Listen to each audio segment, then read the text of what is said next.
limitations on how much we can get information-wise. So we just need to state what we have, what we don't have, and then we'll try to get it in the future at the next update, so that it's noted. And they shouldn't have a problem with that. I was kind of hoping that they can break it down by building, how much value, assessed value to buildings and property, and then what kind of property it is, whether it's residential, open space, or commercial industrial. I don't think that we'll be able to get all of it, but we'll do the best we can with what we have. And so that will be in that area too. And then the final part of this draft would be the development trends, and it's kind of also this would be information we need from you.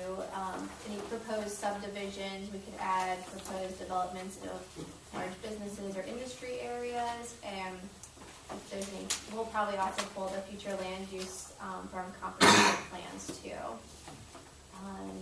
So right now, the few things that are on that section are the changes in population and housing units, and the number of building privately owned residential building permits for the last 10 years.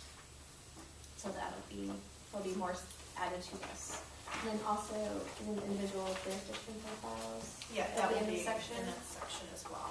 And also the lists of critical facilities that you've given us, that will be in the map as well. We haven't been able to get our GIS people they haven't had the time to make it because they're working on a different plan ahead of ours that's due before ours. So as soon as we get it done, we'll get it to you. It's a little backlog. Yeah. And so does anybody have any other comments or questions about that section? I guess the only comment I'd make is we're trying to strike a balance here between identifying hazards and assessing vulnerabilities without making this a go-to thing for people that would want to Right. exploit those vulnerabilities. Yeah. So we're trying to strike a balance there, but Right. we're not identifying the specific locations of some of these things. But Right. we And know they're there. basically what we're doing is a requirement by FEMA. They actually they want to know like the value of whatever is going to be affected by a disaster, so that they can kind of tell if you do mitigation actions how much money you're saving in the future. In the cases of floods, they've gone back and looked. Davenport between the 93 flood and 2001 had 45 structures removed from the floodplain. They went back and at the 2008 flood and said, if that property still existed there, how much would it cost to rebuild it, rehab it? And they've saved over $7 million just by removing 45 houses from the floodplain. So that's what they're looking for. So we're trying to assign a value to what they care most about is the floodplain. But if there's other things that we can assign a value to, they'd like to see it in the plan where we have the means to do so. And most all of the jurisdictions, or I shouldn't say most, all the jurisdictions in Scott County with floodplain, back in 2009, the FEMA released a flood study. They submitted preliminary plats in February of 2011. We need to have new maps updated. So this January it'll be going to my planning commission and board of supervisors, the update of the rural unincorporated area of flood maps. It doesn't really change a whole lot for us. There is a little bit of Pleasant Valley along Spencer Creek, some folks that I can anticipate are going to be a little bit surprised to see that the floodplain's expanded over there, but most stuff along the Wapsie, it's all farmland, so it doesn't affect many structures.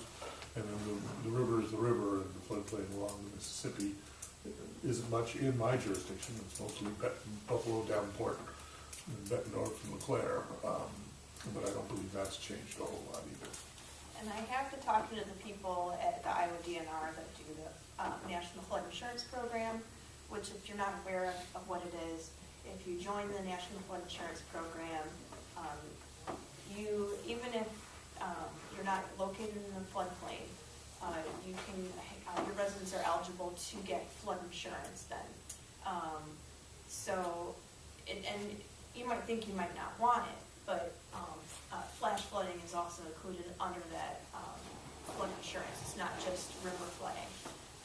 So it's something to look into. I have some of the procedural information and, the paperwork you need to do. If you want, you can email me and I can let you guys take a look at it if you're interested. I know that the council is looking into it, and Bluegrass has expressed some interest as well. And Bluegrass doesn't have any floodplain at all. They're just look at it solely to give their residents the ability to apply for insurance if they want to. And if you don't live in the floodplain, it's much cheaper to get insurance than if you're in the floodplain.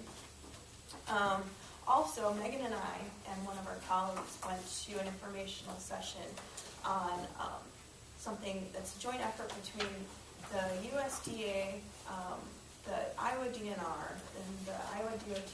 Is there a fourth player? I think there's another agricultural group in there. I don't think it was EPA. They have, with funding from HUD, flown. It's called LIDAR. Do you remember what it stands for? Light, density, and refraction. It's a really sensitive. Really, it helps get the topography pretty close, up to 7 inches in accuracy. And so they've flown the entire state of Iowa to get the elevations of everything.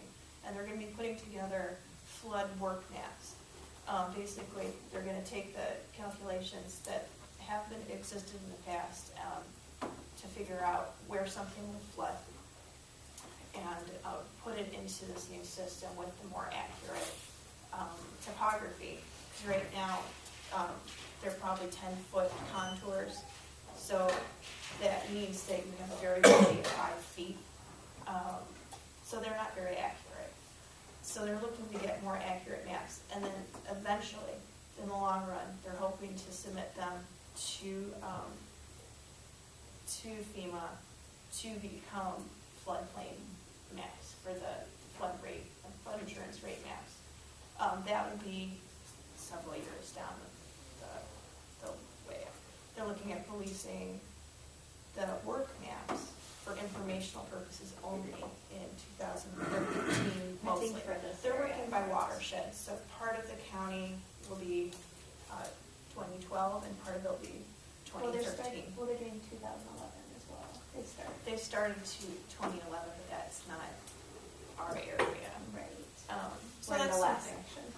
That's something to look forward to. There'll be a lot more information out there. It's pretty cool looking, quite honestly.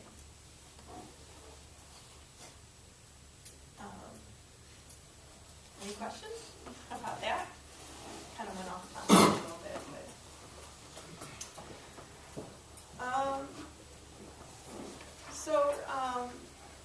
we wanted to start talking to you now that we've started to score these hazards. What now?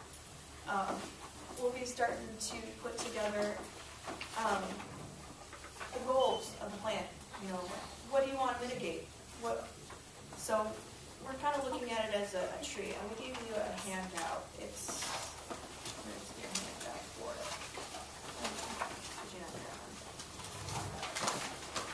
Kind of explaining what a goal is versus what the objective is, and then what the strategy is. It's kind of look at it like a tree. You want to, or actually, kind of like it would be like a thought process tree.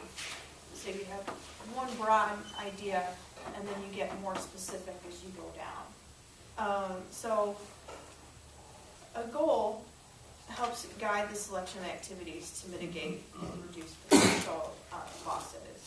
An objective, which are optional, you don't have to do objectives, are a means to fulfill the goals, and then a strategy provides a more specific blueprint for reducing the losses identified.